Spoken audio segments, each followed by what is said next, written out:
are in listen-only mode.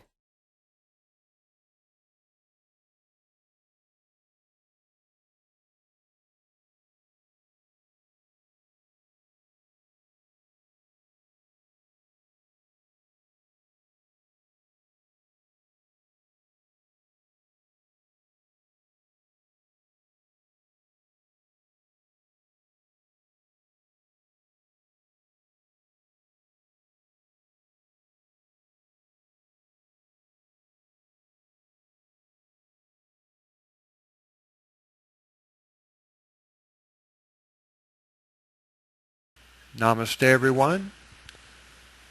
Please let me know you can hear me by typing a Y on the text chat.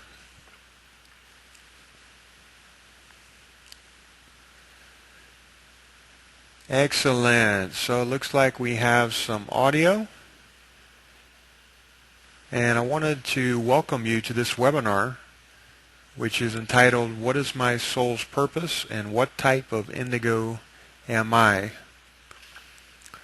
This particular subject is very near and dear to my own heart, and I really love teaching about it. So I'm honored that you would join me, and we're going to be having this class for the next 3 days at the same time. So if you resonate with the information I'm sharing tonight, then you're invited to attend the other 2 nights. This is strictly for learning, for evolving, for knowing more about who you are, and for awakening the indigos on the planet.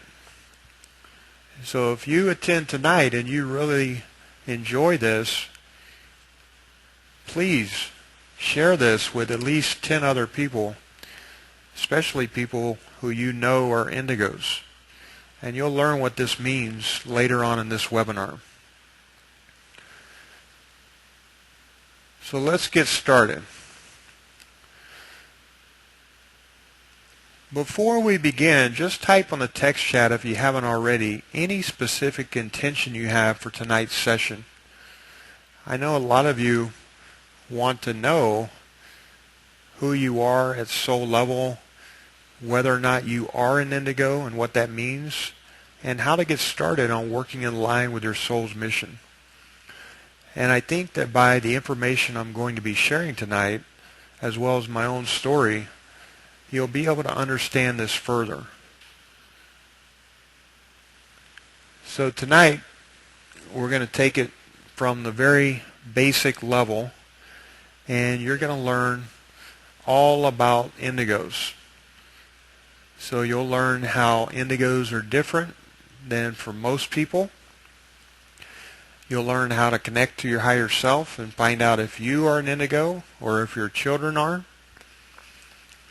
You'll learn about what the indigo soul specialty actually is and how to embody that. And I'm also going to give you 2 of my books, which are Conversations with Babaji, mentored by my avatar, and The Great Master. So for everyone that attends the webinar and stays on, you will get those books because these are essential study guides for this 3-day training. Now, typically when I do a webinar, I always talk about something called the big problem. And the big problem that I myself had, and that what I see many people that I mentor have, is that they really don't know why they're here, what they're here to do, and how to actually get started with their soul's mission. And so we're going to be addressing how to solve this big problem in this webinar, and actually how the big problem manifested in the first place. Because I think you can agree that if you knew who you were at soul's level, who you really are, and why you're here at this time, your life would be much easier, right? How many of you agree with that?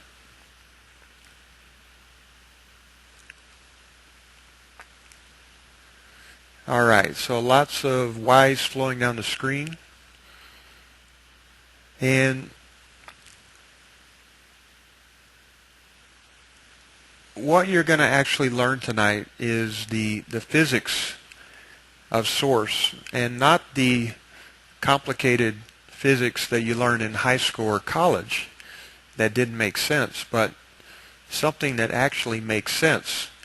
And you have this actually encoded in you already at soul level. So when you encounter the truth, your soul will resonate with it. And no matter what anyone tells you, you really have this internal lie detector. So you always know when you encounter the truth. And in my experience, when people encounter this information, it resonates with them so strongly that it's life-changing. So I truly believe that if you've never heard of this information before, by the end of the webinar, this will be something that you will remember your entire life. So the big problem is that most people are floundering around, not knowing why they're here, what they're here to do, what their innate talents are, and how to get on with that. So in the webinar, you're going to learn how to solve this problem. And a lot of times what happens is we start feeling like we're stuck, or we're not making progress, or that we've been dropped off on the planet. How many of you have felt like that?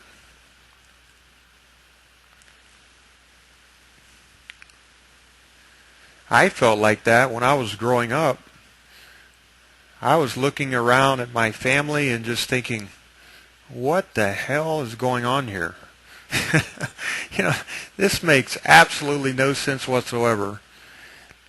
And I was so sensitive that any type of disturbance in our house, any tone that was raised in someone's voice, I would feel it. And if there was an argument, God forbid, I would just be in my room basically crying, and my dad would come in there and he'd say, "What's wrong?" And I couldn't explain it. I was just extremely sensitive. And then, you start to learn how the world works, right? And so, as indigos, most people that are indigos are extremely loving. And you may have an indigo child or indigo baby that is like this. And so you know what that's like to be in this constant state of wonderment and exuberance. And all I wanted to do was just love. In elementary, I remember seeing this girl that I really liked, and I just wanted to love her. I knew that I could love her more than anyone, but relationships really don't work like that, right? Here in the 3D, you don't get a relationship by showing that you love the person immediately, right? That just doesn't work. So it's actually the opposite. If you ignore them, then they want to be with you.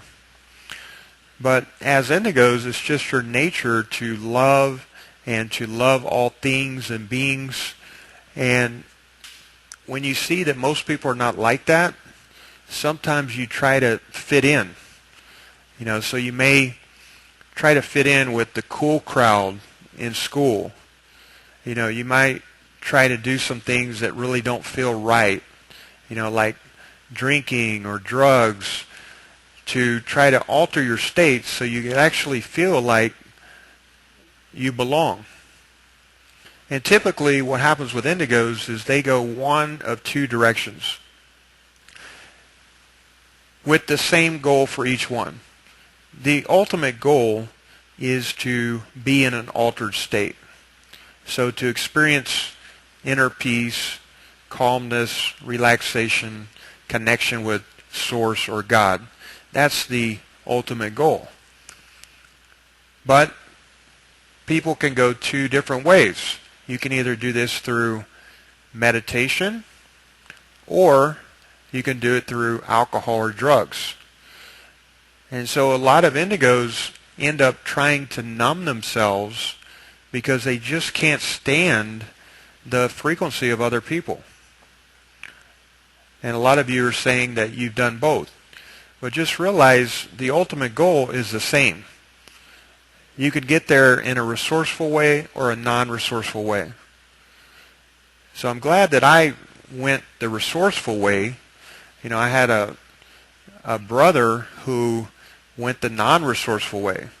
And he was older than me. And I saw all the trouble he got into from trying to numb himself. And I vowed that I would not do that.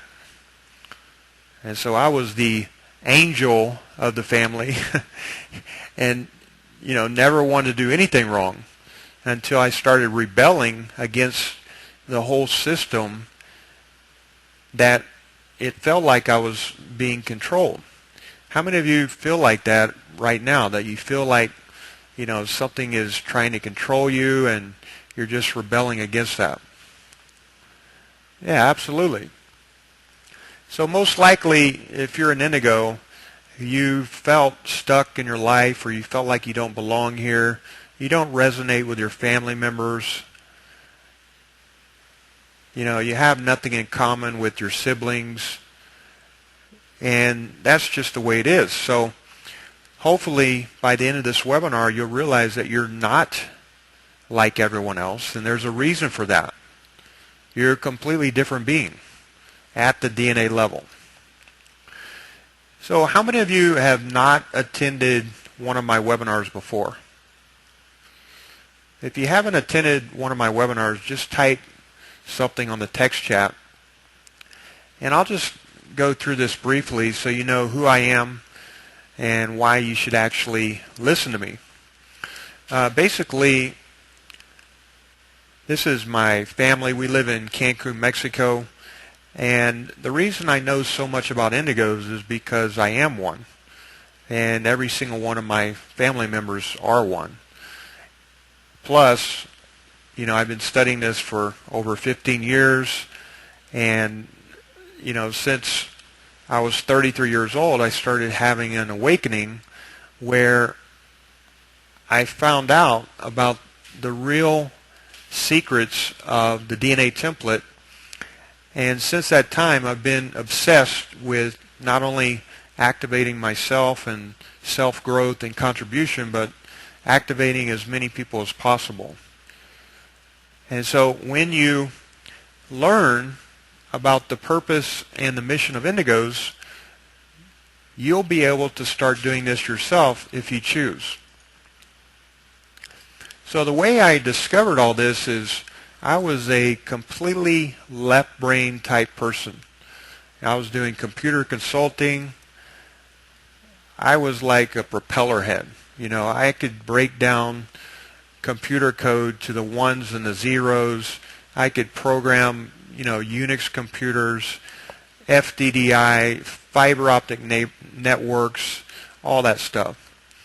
And I started becoming interested in remote viewing. And so how many of you know what remote viewing is?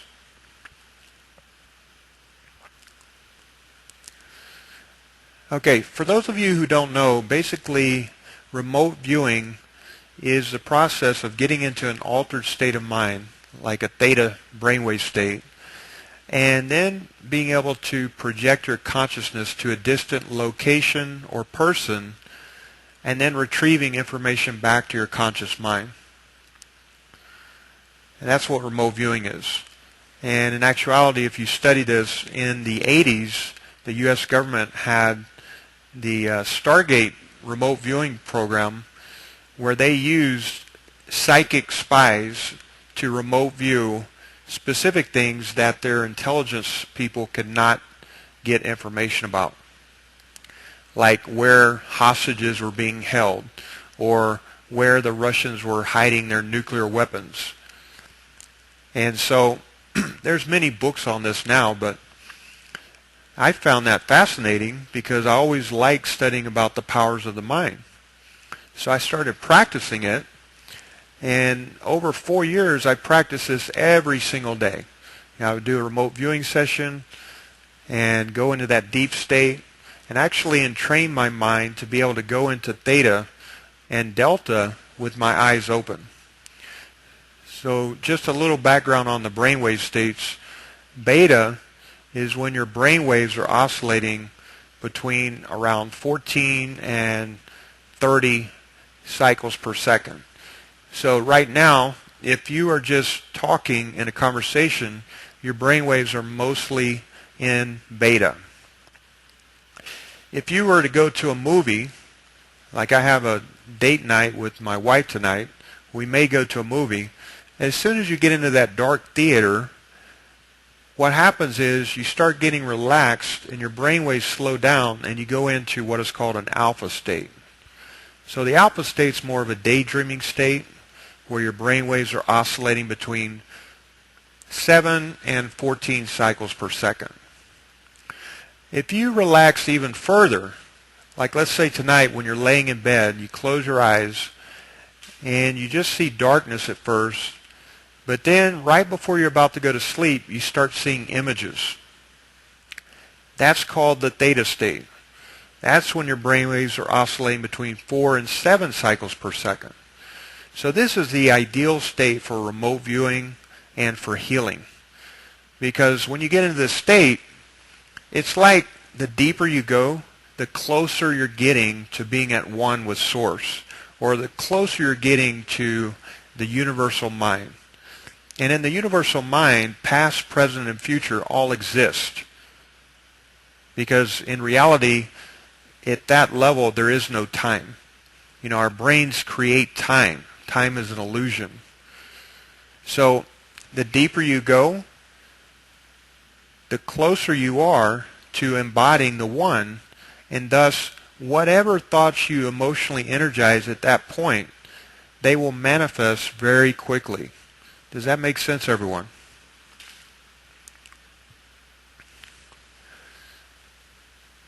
So I was really fascinated with this and loved doing it. It was like a meditation with a purpose for me, and got really good at it, where I actually used it to remote view specific trades in the financial market. And what I would do is I would find out when a particular company was announcing earnings, and let's say they were announcing earnings after the market closed at 5 p.m. I would do a remote viewing session at, say, 3:30, go into a deep state, and I would connect to the outcome of the earnings announcement. So I would find out if the market would react in a positive or negative way, and then I would place a trade accordingly. And typically when the earnings announcements come out, the stock will go down or up at least 2 points immediately. So if you know what's going to happen, you can make a lot of money very quickly. And so I did that for a whole year, and I averaged about $10,000 per trade. So that's something that I did, and I really liked doing it, but it got to be very tricky, because if you just ask if the market was going to go up after the earnings, of course it's going to go up. It's going to go up one tick, but it could go down too. So you have to be very specific in your questions. And so through trial and error, I learned which questions to ask and how to really go deep, and not only just remote view images, but also remote view numbers, which most people think is impossible, because remote viewing is supposed to use the right side of the brain. And so that's how all this started, and I started becoming interested in how to do remote healing. So I studied about 300 books in 1 year. The main book, the first one I studied, was The Holographic Universe. Excellent book. And I read a story about a lady who was able to remote view inside the body. And so that's what I started focusing on, and did some training on how to do auric clearings. And I was still very skeptical about it, that remote healing was a possibility until I did my first session. And so I did a session for a friend who was in Europe, and I was in Rio de Janeiro, Brazil. And I said, well, just lie down for an hour. I'm going to connect to you, do the aura clearing, and then I'll call you up on the phone and see if you felt anything. So I did the aura clearing, finished it, called her up, and she said, oh my God, that was like the strongest thing I've ever felt. I'm having all these toxins come out of my body. And it was a very heavy clearing. She had a lot of auric attachments. And she said, and I actually saw you in my room. I said, what? Yeah, you came into my room. I saw you. I was like, no way. She goes, yeah. I said, well, I was focused my intent on being there, but I don't know about me bilocating to where you're at. And so that was the first thing that actually gave me some feedback on, this stuff really works. And then I started studying more of the quantum physics side and the law of non-locality, which basically says there is no such thing as time or space. And so after doing over 1 million of these sessions now and getting the feedback from the people, I have absolutely no doubt that I can connect to anyone in the world, any of you right now, and have a positive impact on your morphogenetic field and thus your health. So that's how I discovered all this. And when I discovered the Indigos and learned about the DNA, it was like a light bulb went off inside of me. And when you learn about the Indigos and what type you are, the type of indigo that I am is indigo type 1, and there's only about 350 indigo type 1s on the planet. So it's extremely rare, and I think that many of you will be surprised to know that you're also an indigo type 1 tonight. So that's how this magic began. And then in 2005, I received an email from a guy, Phil LaHaye, who was writing a book with Yvonne called Sacred Messages for the Parents of the World. And they sent me this excerpt from the book where Babaji Nagaraj here is talking about DNA. And he says, I want you to find one of my children on the planet whose initials are TA. He's the DNA activator.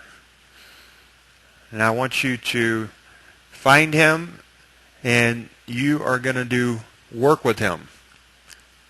And so when I first read this, I was like, oh yeah, right, this is a spammy email or whatever. But then I started thinking about it and doing research, and I saw basically how Babaji is the deathless avatar and how he introduced America to yoga through Yogananda. He sent Yogananda to America to teach Kriya Yoga, and now, people are crazy for yoga. So I checked with my higher self. The information was true. I contacted him. I said, well, I have DNA perfection. I do DNA activation sessions all day long. What else do you want to know? And so at that point, I got contacted by Babaji. And he agreed to train me, basically like an initiation. And so I did training with him every single day for 4 years straight, and then eventually wrote 2 books with him that you're going to receive in this webinar. So imagine having a mentor that can read every single one of your thoughts, that knows every single thing about you and your soul matrix, and every single issue or tendency that you have.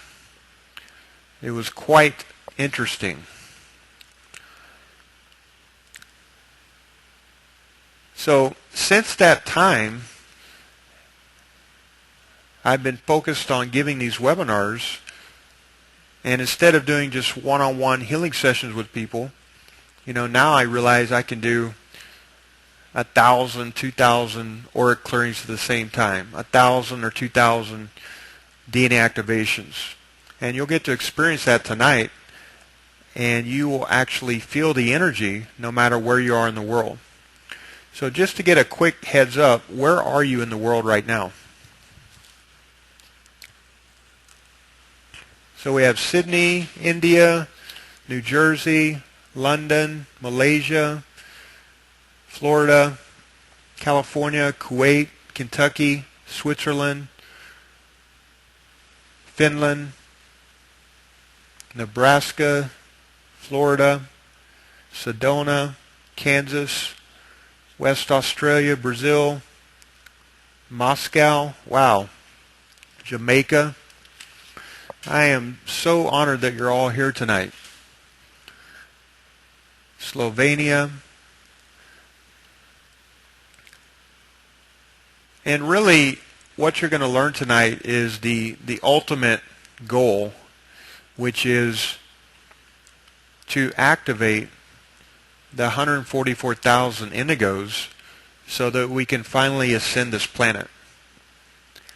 And you'll learn about the science of ascension,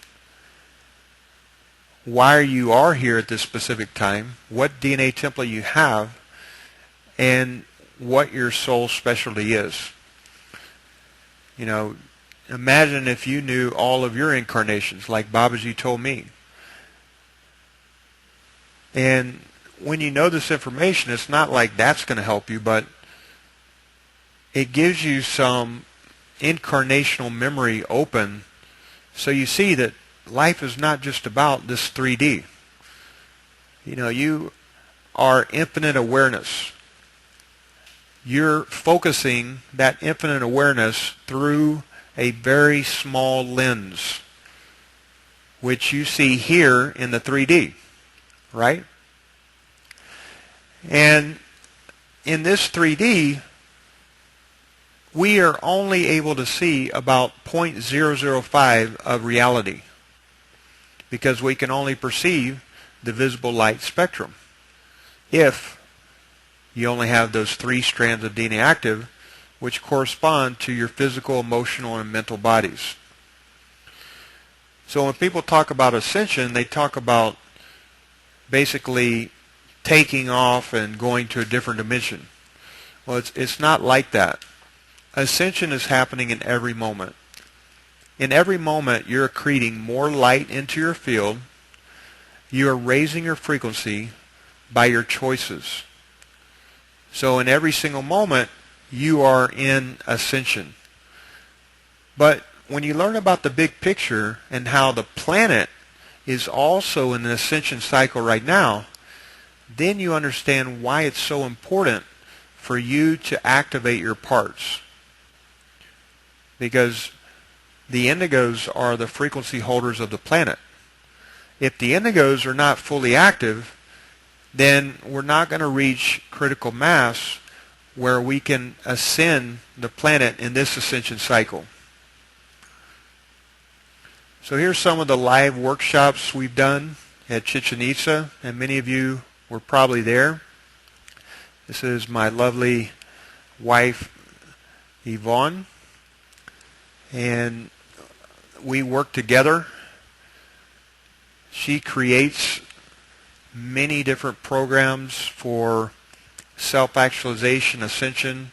Probably many of you on the webinar are students of hers as well. And we typically give a couple workshops per year. And so it's amazing to have a partner who you can talk to about this work. The first time I met her was in Sedona, and she said, "What do you do?" I said, "Well, I clear the 7 unnatural J-seals that prevent a person from activating their DNA." And she got so excited. And I'm like, "You got excited about hearing about J-seals?" She goes, "Yeah, tell me more." That's the type of woman you want, guys. Someone you can talk to about DNA activation and J cells and she gets excited. Not, purses and handbags and money. So, who are the Indigos? Well, the Indigos are really the founding fathers of humanity. They're the elder race beings that have come back here to assist with this particular ascension cycle. So, in order to really understand who the Indigos are, it's important to understand the history of humanity. And really, the history of humanity has been so distorted and also the memory just erased that most people believe that we evolved from, say, monkeys or pond scum. They believe the theory of scientific evolution.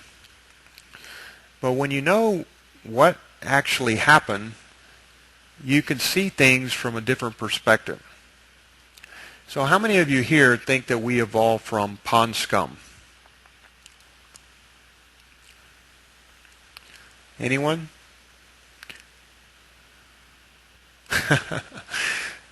I see. No way. I don't know. Yuck. Okay. How many of you think that we evolved from monkeys?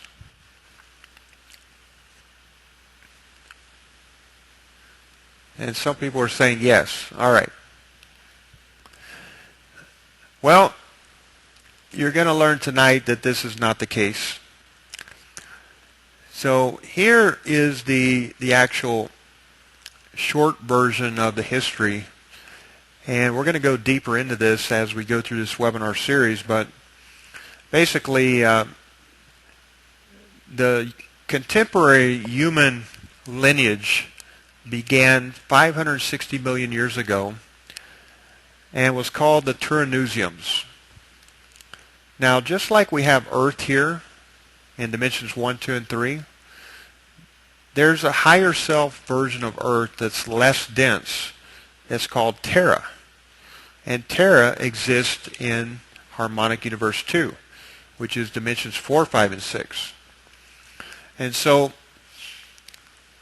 the contemporary human race as we know it began 560 million years ago on Terra.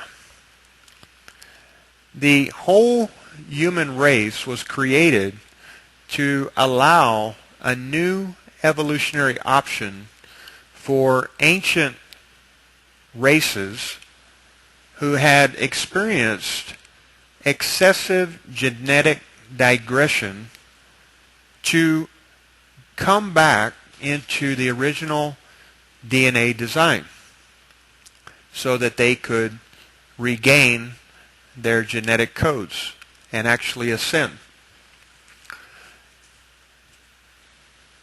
So that was the start of the human race 560 million years ago. And just as we have different races on the planet, just like the universal law that says as above so below, the law of correspondence, in the higher dimensions there are thousands of different types of beings. So you can think of these as like ultra terrestrials, light beings that exist in different dimensions and all different types. So what happens on the planet when you have a lot of different races? You have Chinese, you have African Americans, you have Caucasian, you have Japanese, you have Asian. What happens?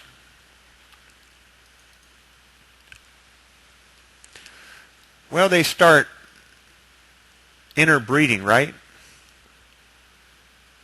It's just what happens. And so if you can imagine that the same thing is happening in the upper realms, then you can see how it can appear that we evolved from something else. But in reality, at the energetic quantum level, we're all angelic beings. We're all basically individuations of God or Source. And I'm going to show you exactly how that happens. But just like we have, interbreeding here on the planet between different races, there's interbreeding that has happened in the upper realms as well. This is fine, except for one thing. If a being has, say, an Ascended Master template, an Indigo Type 1 with a 48-strand template, and then they combine their DNA with, say, a fallen race that only has 9 strands in their DNA template, and all 9 strands are running in reverse, then what's going to happen is the combination of that is going to dumb down the original 48-strand master template, right? Does that make sense, everyone?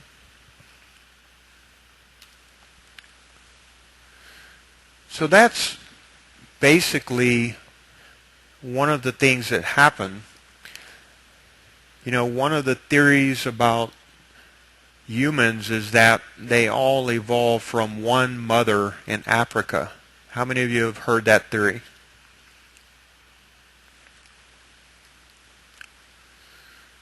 Well, that's not the case.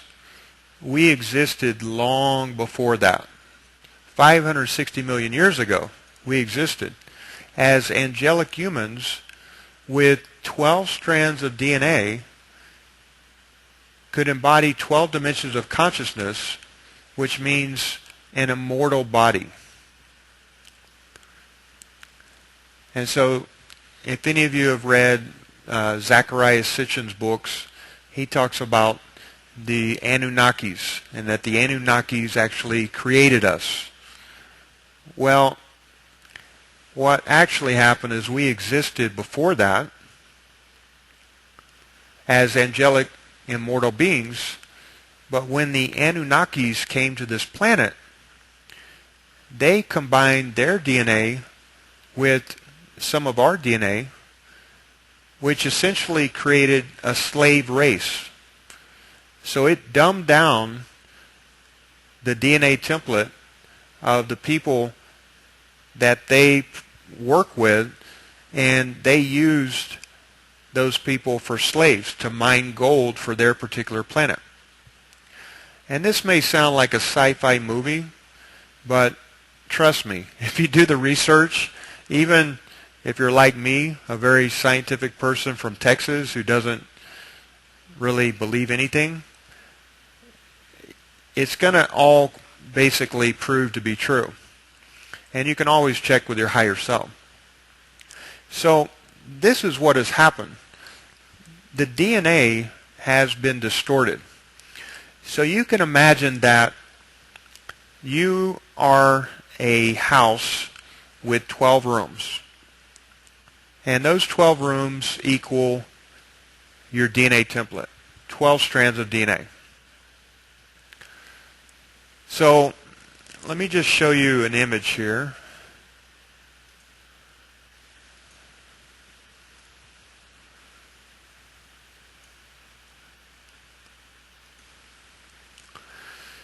So this will be your DNA template right here, 12 strands of DNA. Can everyone see this?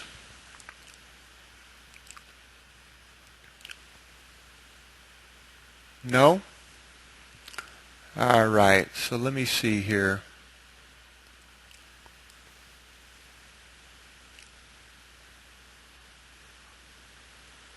Now you can see it?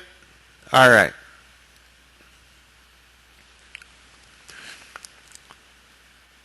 So imagine your house with 12 rooms.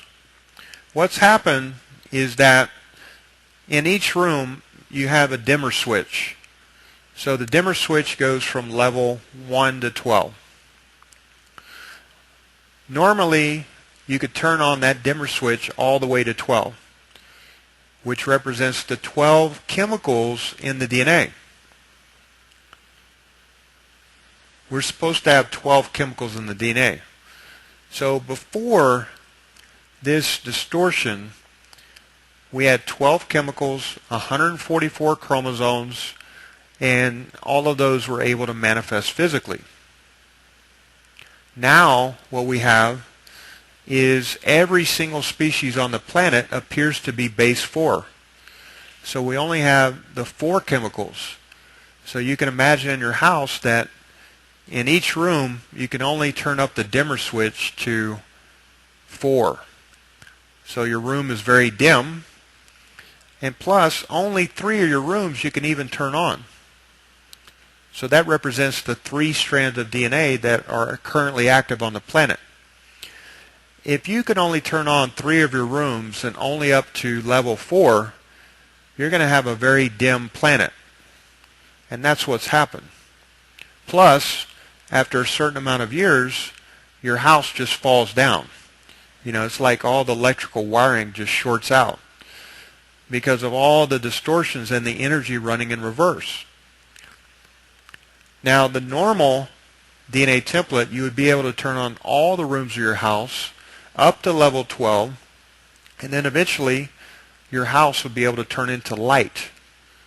That's the original DNA design. So I hope this analogy helps you.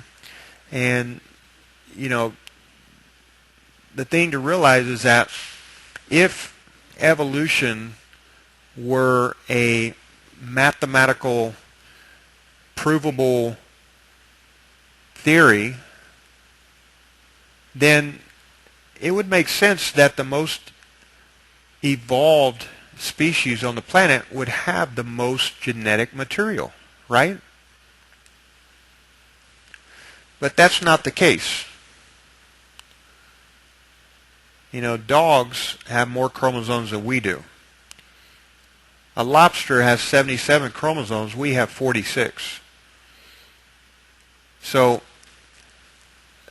that theory of evolution and the missing link and all that stuff is completely BS.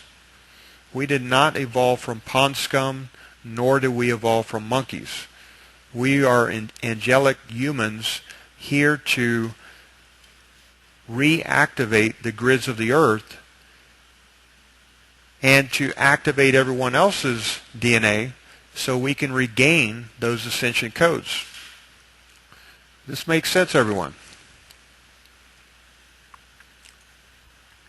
Now, in this webinar, I am not trying to prove anything to you. So you can always do your own research. You can connect to your higher self. I don't have anything to sell you. I just want you to have this information, and then you can go off and you can do your own research. But what I know from being an Indigo and working with thousands of Indigos is that there's 3 different types of Indigos. So how do you know if you are one? Well, here's how you know. First, it's important to understand this. This is how spiritual evolution happens. You come in here on this planet, which is Harmonic Universe 1, as an incarnate identity. And you're born with 3 strands of DNA active that allows you to access dimensions 1, 2, and 3. So your first chakra, second chakra, third chakra, physical, emotional, and mental bodies. That's what those correspond to. You also have a soul identity here, which is stationed in dimensions 4, 5, and 6. And then an oversoul, dimensions 7, 8, and 9. And then you have an avatar identity in dimensions 10, 11, and 12. And above that, you have what is called a Rishi identity in dimensions 13, 14, and 15. And so this is the process of spiritual evolution that was designed in the DNA template. The way that this would happen would be from age 0 until 12, you would only have 3 strands of DNA active. And then from age 12 to 22, you would naturally activate strands 4 through 6. So at age 22, you become a fully embodied soul. You would know what your soul's purpose is. You would be making your free will choices in line with that, and your life would just flow. That's the original design. Then, from age 22 to 33, you would continue to grow, accrete light into your field, get lighter and bigger, and you would embody a higher level of consciousness called your oversoul. Then from age 33 to 44, activation of strands 10, 11, and 12. And at 44, if everything activated properly, you could become a walking avatar on Earth. That's when the DNA template was working properly. And at that point, you could either de-manifest your body, make it a less dense form, for example, carbon-based to silica-based, and then you could re-manifest it in another dimension. So that's called ascension. Now, if you had more than a 12-strand DNA template, which Indigos do, you could embody even the Rishi identity. So the Rishi is stationed in dimensions 13, 14, and 15. And if you had an Ascended Master DNA template, you could embody frequency from even beyond the time matrix, and you could activate what are called the capstone codes.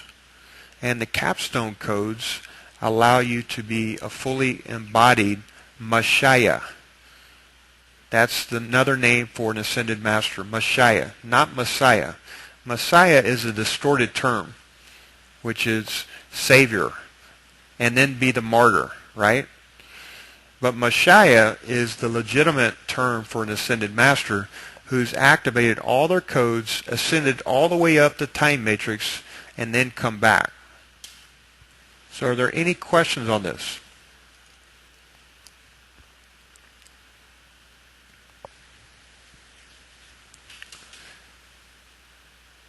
How do you define ascension? Excellent. Ascension is a process of accreting light into what is called your morphogenetic field, your form-holding blueprint. And right now, we're in the middle of an ascension cycle. So every planet and every person goes through the same thing. The Earth, every Uego cycle, or every 26,556 years, goes through an ascension cycle where the chakras of the Earth, or stargates, open up and receive interdimensional frequency from the various galaxies and star systems. This interdimensional frequency speeds up the particle pulsation rate of the auric field of the Earth, and thus the auric field of everyone on the planet. When this starts speeding up, that means we can accrete higher frequency if we don't have any blockages in our chakras or morphogenetic field. So we're right in the middle of an ascension cycle. This has been happening since year 2000, and the ascension cycle will complete in year 2017. So that's why we're doing this work, and we finally have the frequency available on the planet to actually ascend Earth this time. But it's not going to happen when people are sitting around watching reality TV shows all day or staring at their iPhones. And so there's a lot of work to be done to bioregenerate the original DNA template so that we can raise our frequency and raise the frequency of everyone on the planet. If we're not 44 yet, can we catch up? Absolutely. So what was it that Jesus did? Excellent question. Jesus had a specific code in his DNA template called the Biveka code. And if you imagine two interlocking circles, that's the Biveka code. That's a 12th dimensional code. So one of the missions of the Jesus incarnation was to activate that code in the grids at Giza, Egypt, to prepare us 2,000 years later for this ascension cycle. So if he would not have done that, we would not have 12th dimensional frequency available on the Earth to even do this. We would still be rolling around in dimensions 1, 2, and 3 for millions of years. Make sense? Can a 14-year-old have all the DNA activated? No. If you're on this planet right now, every person that incarnates inherits all the blockages from the Earth's grids. So, for example, most people on the planet, their DNA template looks like this. They have these unnatural seals on their DNA template that blocks them from activating strand 4, which corresponds to your heart chakra. You can't open up your heart chakra. You can't embody unconditional love. You cannot connect to your soul identity. And so the most important thing is to first clear those unnatural seals that we inherit from the Earth's grids, because even if any ascended master or Jesus incarnated right now, they would still have to clear those unnatural seals that they inherited at fetal integration. Can you see this? This DNA template here? Okay, so these black things, these are seals. So the 48-strand DNA template would be the Indigo type 1. The double diamond sun DNA template is 24 to 30 strands. That would be Indigo type 2. The diamond sun is a 12-strand angelic template. The golden sun is 24 to 30 strands. And then you have the two fallen DNA templates, which are 9 to 11 strands, or 2 to 10 strands, and typically the energy is running in reverse. So you've probably heard about the shadow self, right? The shadow self is created when your energy is running in reverse. So it's just like if your house was wired backwards, you wouldn't be able to turn too many of the lights on, right? And for most people, they have that internal conflict where you know what to do, but you have that part of you saying, I don't want to do it. And that's where people get stuck. If all of your DNA was operating properly and all of these unnatural seals were cleared, you would know exactly what you need to do, and you would be able to go and just do it. So here's an image of what blocks most people. There are unnatural seals in the morphogenetic field that block not only the natural pineal gland operation. So J-seal 3 here blocks the pineal gland. We have something called the crown of thorns, which is an energetic configuration that scrambles the energy when it comes into the crown chakra, if you haven't cleared that. And see J-seal 7 here on the left side of the neck, J-seal 4, J-seal 6, J-seal 2 in the heart and left lung, J-seal 5 at the top of the thigh, and J-seal 2 here in the left knee, and J-seal 1 at the top of the crown. So these 7 embodied death seals are what keep people in this incarnational cycle, because they block all the energy on what is called axial tonal line 7. And so it's like going into your wiring cabinet of your house and jerking out some wires and just connecting them backwards. The energy can't flow. It throws off the electromagnetics of your field. It throws off your brain function, your hormones, your neurotransmitters, and it creates something that was not intended. So if you haven't had a J-seal removal, that's probably the most important thing. If you look at this, what does it look like? You see here the nails in the hands, the nails over here, the crown of thorns. What does that sound like? The crucifixion, right? Well, This is the real crucifixion. The only crucifixion that ever happened was the inner crucifixion. And this is the inner crucifixion of humanity, not any specific crucifixion of a person, because that did not happen. That was all a holographic insert. And you'll learn more about that as we go through this.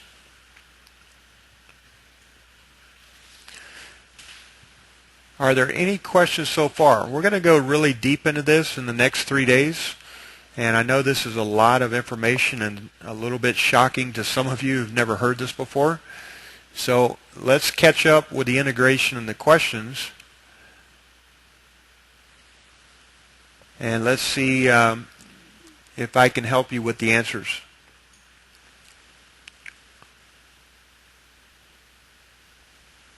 Okay, pragmatic question. How is it that the double helix is visual but not the third DNA strand? Well, the third DNA strand doesn't manifest in the physical right now.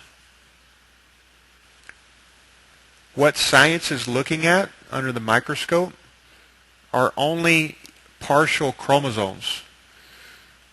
The definition of DNA is this.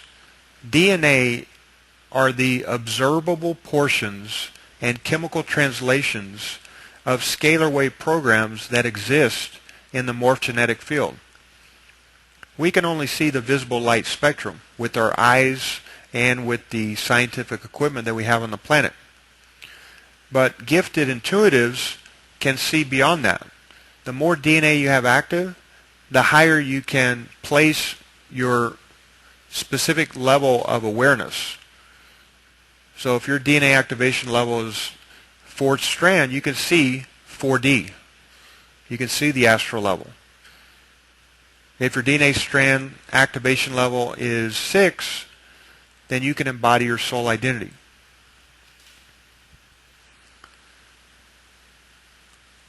But most of what is out there we cannot see with our eyes. We can't see the other light spectrums. Is it essential to clear these frequently? No. Only required to clear those J cells one time. Is there any scan to find the DNA strands? Yes. That's what I do. What is the total DNA activation that a 20-year-old can have? Well, it depends on the clearings and the work that they do. You see, we shouldn't have to do all of this manually. It used to happen naturally. But, if you have, let's say you have an ant farm, and you put a lot of these ants into an aquarium, and you know that if the ants see the sun and you give them water, they're going to grow. But if you put tin foil over the aquarium and you just poke 1 or 2 holes in that tin foil, those ants cannot receive very much light, right? And so this is what's happened to the planet. We're restricted by the distortions that are in the Earth's grids. So you can think of the Earth's grids as like the neighborhood transformer, and source is the power plant. In order for that electricity to get to us, it has to go through distribution lines and eventually go to the neighborhood transformer.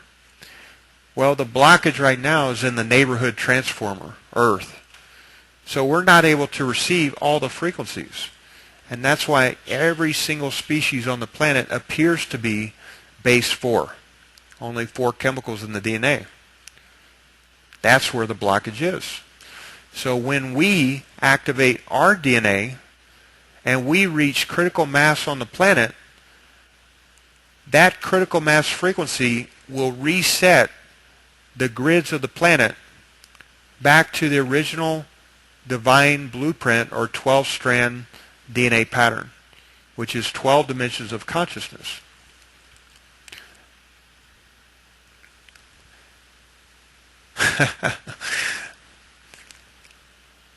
Simple, right? And I promise I'll understand this to you in about, or I'll actually tell it to you in about 15 different ways by the time we finish this training. And so eventually you'll get it. That's why we're doing this in 3 nights, because you can't get all of this in a 3-hour webinar. How can I tell the activation level I'm at? That's something that we'll do later. Yeah, if you have any specific pains in those areas where the J cells are, that's most likely the cause. So many people have problems on the left side of their neck and on the left knee. And of course, the center of the brain, that blocks the pineal gland, and the pineal gland is essential for connecting to your higher self, receiving valid intuition. So it's like a catch-22. If your pineal gland is blocked, you cannot connect to your soul identity to know why you're here, what you came here to do, and thus it's like you have no connection. And people think that. I don't have any connection to God, or I don't have any connection to my higher self. You do. You just can't perceive that. And so we just require to clear those blockages. It's like trying to connect to the internet and one of the routers being down. You know, that router is the one in your pineal gland. So as we clear ourselves, we become more connected, we become more aware, we're able to raise our frequency. And for those of you who are Indigos, we're able to not only activate ourselves, but everyone we come into contact with, we raise their frequency. And since all of you are logged in from all over the world, what's really cool is that your DNA is encoded to the specific location where you are. So you're actually in that place to activate the grids in that area by design. It may seem like an accident that you're where you are right now, but it's not.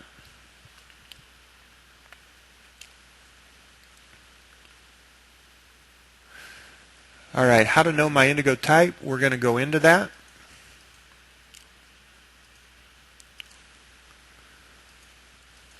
And I'll just show you a graphical representation of what angelic human DNA looks like, 12-strand DNA that most people have, indigo type 2 DNA, 24 strands, and then indigo type 1 DNA, which is 48 strands.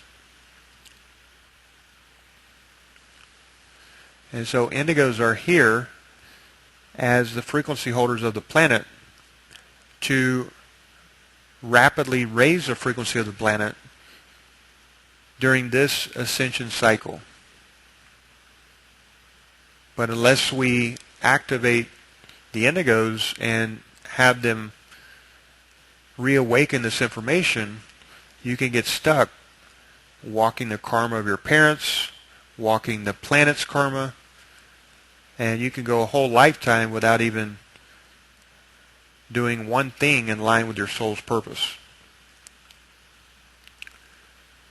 So as we go through this training, you're not only going to receive this information, you're going to receive activations, you're going to receive specific awakenings tonight when you sleep and dream. It's like your higher self is going to download more information. And then tomorrow when we meet at the same time, we're going to go even deeper into this, and you'll have many questions answered as to what we went over tonight.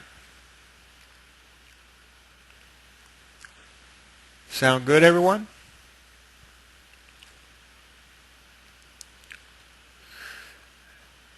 All right, so I will talk to you again tomorrow night. Drink lots of water tonight because this was an activation in itself. You may feel some heat tonight while you're sleeping. That's called divine fever. Just drink lots of water. And I will talk to you tomorrow at 7 p.m. Namaste, everyone, and have a wonderful evening.